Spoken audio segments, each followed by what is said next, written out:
Well, intelligence is an old word, but it entered psychology about 100 years ago when Alfred Binet, who was a French psychologist, was asked to predict who would have difficulty in school and who would do well in school. And he came up with a test which everybody has heard of called the IQ test. It is a pretty good measure of who will succeed or fail in a certain kind of school. But life is more than school, and about 35 years ago, I had the idea that we should think about all of human capacities, all of human competences, all of human potentials, and how best to describe them. And this led to the theory of multiple intelligences.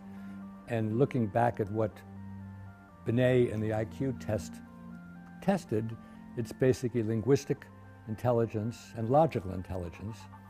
And those are important certainly for school, but I believe there are several other intelligences, and I can name them. They're musical intelligence, spatial, finding your way around different kinds of geographies, bodily intelligence, the intelligence of an athlete or dancer or craftsperson, person who uses his hands to make things,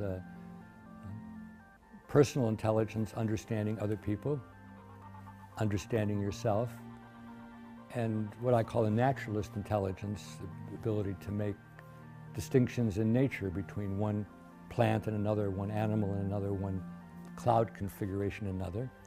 And there probably are other intelligences, but not a great many.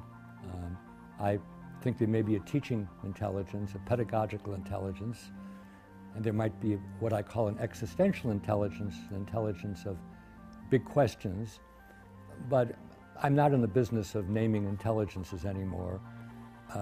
My goal is to explode the idea that there's only school smarts, because life is a lot more than school. And I know many people who did well in school but who flunked life, and other people who didn't do so well in school but who are successful and happy.